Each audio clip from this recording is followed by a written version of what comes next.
दुसरा इनसिक्युरिटी. बऱ्याच लोकांना ना इनसिक्युरिटी वाटते. इनसिक्युअर्ड लोक कधीच ऑर्गनायझेशन नाही बिल्ड करत. इनसिक्युअर्ड, अरे असं केलं तर, झालं तर, तो गेला तर, मग त्याने काय केलं तर, ते होणार असेल तर होईल, पण तो होणार आहे की नाही माहीत नाही. Problem is not a problem. आपण काय करतो, बऱ्याच वेळा प्रॉब्लेम आपल्या माइंडमध्येच क्रिएट करून घेतो.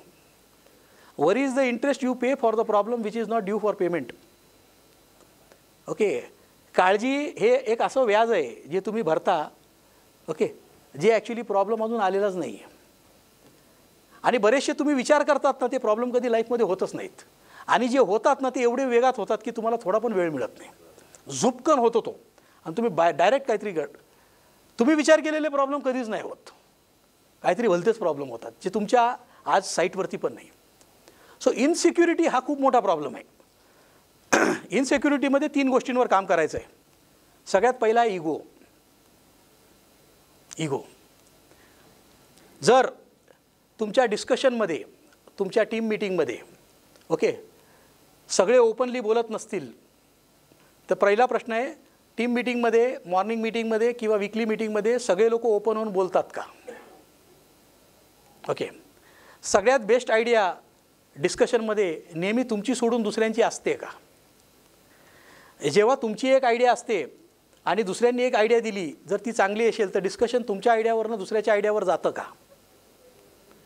ओके. जेव्हा कंपनीत एखादी चांगली घटना घडते आणि एखादं चांगलं होतं तेव्हा त्याचं क्रेडिट दुसऱ्यांना मिळतं का? जेव्हा एखादी दुर्घटना होते त्याचं डिस्क्रेडिट टॉपच्या लीडरला येतं का? लोक आनंदाने मीटिंगमध्ये आणि कामामध्ये पार्टिसिपेट करतात का? जर याचं उत्तर यस असेल तर इगो प्रॉब्लेम नाही आहे. जर याचं उत्तर नो असेल तर सगळ्यात पहिले आपल्याला इगोवर काम करावं लागेल. मी हे म्हणत नाही तुम्ही प्लस 142, तुम्ही प्लस 8, तुम्ही प्लस 12 जर मोठी असेल तर, आणि तुम्ही प्लस 6 जर मिडियम साईजची कंपनी असेल तर ते आपल्याला इगोवरती काम करावं लागेल. दुसरं कंट्रोल.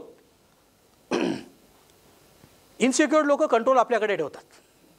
सगळा कंट्रोल आपल्याकडे ठेवतात. त्याला कंट्रोल असल्यावर भीती, कंट्रोल गेल्यावर त्याला भीती वाटते. त्याला असं वाटतं लोक चुका करतील, लोक मिस्टेक करतील, कस्टमर नाराज होईल, पैसे जातील, हे जातील, एवढं मोठं नुकसान होईल. त्यामुळे कंट्रोल सोडता येत नाही. त्यामुळे जर तुम्हाला ऑर्गनायझेशन बिल्ड करायचं असेल तर कंट्रोल सोडावं लागेल. कंट्रोल सोडल्यावर 1.5 वर्ष खूप प्रॉब्लेम होतील, पण 1.5 वर्षानंतर सगळ्या प्रॉब्लेमचं सोल्युशन त्याच्या मागे येतच. ओके. त्यामुळे आपल्याला कंट्रोल सोडून आहे ना लोकांना इन्स्पायर करणं, लोकांना मोटिवेट करणं, लोकांना एनकरेज करणं, हे लिडरशिपचं सगळ्यात महत्त्वाचं काम आहे. हे मी जे आता बोलतो आहे ना, ओके, काही वर्षापूर्वी ऐकलं तेव्हा मला पण पुस्तकी वाटलं होतं. आता मी बोलतो आहे कारण आज मला बोलायला पाहिजे. ओके.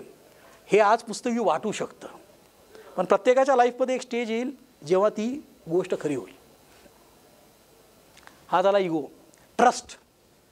कोर टीममध्ये ट्रस्ट फार जबरदस्त आहे, ज्याच्यावरती आपलं लास्ट सेशन पण झालं. ट्रस्ट फार महत्त्वाचा आहे. ट्रस्ट एक असा फेविकॉल आहे ना, तो त्या 12 लोकांना एकत्र आणतो आणि एकत्र खूप स्ट्रॉंग बनवतो.